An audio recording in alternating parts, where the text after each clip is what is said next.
സാധാരണമാർക്ക് ഏറ്റവും കൂടുതൽ കോള് വരുന്ന ഒരു മാസം കൂടിയാണ് സഫർ മാസം. കല്യാണത്തിൻ്റെ ഡേറ്റ് ഫിക്സ് ആക്കിയിരുന്നു, അത് സഫറിലായി പോയി, എന്തെങ്കിലും കുഴപ്പമുണ്ടോ? അതെല്ലാം ഒരു വീട്ടിൽ കയറുന്ന ചടങ്ങ് തീരുമാനിച്ചിട്ടുണ്ട്, അത് സഫറിലായി, വല്ല കുഴപ്പമുണ്ടോ എന്നൊക്കെ ചോദിച്ച് വിളിക്കുന്ന ആളുകൾ അനവധിയാണ്. അല്ലാഹുവിൻ്റെ ഹബീബ് സ്വല്ലല്ലാഹു അലൈഹി വസല്ലം തങ്ങൾ അവിടുത്തെ തിരു ഹദീസുകളിലൂടെ സഫറിന് യാതൊരു കുഴപ്പവുമില്ല എന്ന ഹബീബായ തങ്ങൾ നമ്മുടെ മുന്നിൽ പറഞ്ഞു തന്നതായിട്ട് നമുക്ക് കാണാം. പഴയ കാലങ്ങളിൽ അപരിഷ്കൃതരായ ഒരു സമൂഹം സഫറിനെ വളരെ അപലക്ഷണമായിട്ട് കണ്ടിരുന്നു. അതിൽ നിന്ന് വ്യത്യസ്തമായിട്ട് പരിശുദ്ധ ദീനിൽ സഫറിന് യാതൊരു അപലക്ഷണവുമില്ല എന്ന് ഹബീബായ നബി സല്ലല്ലാഹു അലൈഹി വസല്ലം തങ്ങൾ നമ്മോട് പറഞ്ഞു തരികയാണ്.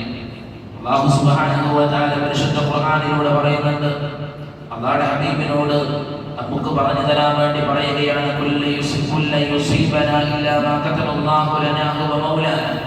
ഒരു മനുഷ്യനെ സംഭവിക്കുന്ന സർവ്വ മുസീബത്തുകളും സർവ്വ വിപത്തുകളും അല്ലാഹു സുബ്ഹാനഹു വ തആല അവനിക്ക് വേണ്ടി കണക്കാക്കിയത് മാത്രമാണ് അവനിലേക്ക് ചെന്നെത്തുക എന്ന് അല്ലാഹു സുബ്ഹാനഹു വ തആല ഹബീബായ തങ്ങളോട് നമുക്ക് പറഞ്ഞു തരാൻ വേണ്ടി പരിശുദ്ധ ഖുർആനിലൂടെ അറിയിച്ചു കൊടുത്തിട്ടുണ്ട്.